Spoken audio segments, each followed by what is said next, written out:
सेना के लिए मोदी सरकार ने उठाया बड़ा कदम। अब फौज में हो जाएगा 180 डिग्री का चेंज। रक्षा मंत्रालय भी होगा आत्मनिर्भर। भारतीय सेना इस्तेमाल करेगी स्वदेशी हथियार। हिंदुस्तानी फौज में सब कुछ होगा देसी। विदेश पर निर्भरता की जाएगी खत्म। मोदी सरकार ने सेना के अंदर विदेशी सामानों को बैन करने की पूरी तरीके से तैयारी शुरू कर दी है। दिसंबर 2025 तक रक्षा मंत्रालय 371 डिफेंस मटेरियल को या तो देश में ही बनाएगा या फिर देश की ही कंपनियों से खरीदना कंपलसरी यानी कि जरूरी कर देगा। इस तरह के मटेरियल को पूरी तरीके से देश में ही तैयार किया जा रहा है और कोशिश की जा रही है कि दिए समय के बाद इसे बाहर से इंपोर्ट ना किया जा सके।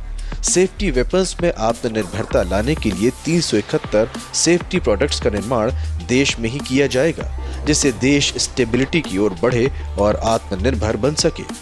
ये फैसला रक्षा उत्पादन विभाग, DRDO और इंडस्ट्रियल सेक्टर से डिस्कस यानी कि चर्चा करने के बाद ही लिया गया है। ये सभी सेफ्टी वेपन्स अभी तक विदेशों से ही इंपोर्ट किए जा रहे थे, जबकि DRDO और उद्योग जगत इन्हें देश में ही बना सकता है। इन सामानों में गोला बारूद, कई तरीके की बंदूकें, आर्टिफिशियल इंटेलिजेंस से चलने वाले विमान, रफाल, रडार, पनडुब्बियां समेत कई और चीजें शामिल हैं। धीरे धीरे देश में विदेशी इंपोर्ट को पूरी तरीके से बैन कर दिया जाएगा।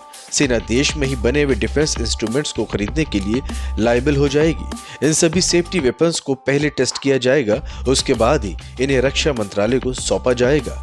कई बार रक्षा मंत्रालय एक ग्लोबल टेंडर निकाल कर भी इन सामानों को खरीद बेच सकती होगी। धीरे धीरे इसके लिए ग्लोबल टेंडर की जरूरत खत्म हो जाएगी और सिर्फ देश में ही इन सभी सामानों का इस्तेमाल किया जाएगा। सूत्रों के अनुसार कई मटेरियल देश के अंदर बनाना शुरू हो चुके हैं, लेकिन अभी तक सेना में इसका इस्तेमाल होना बाकी है।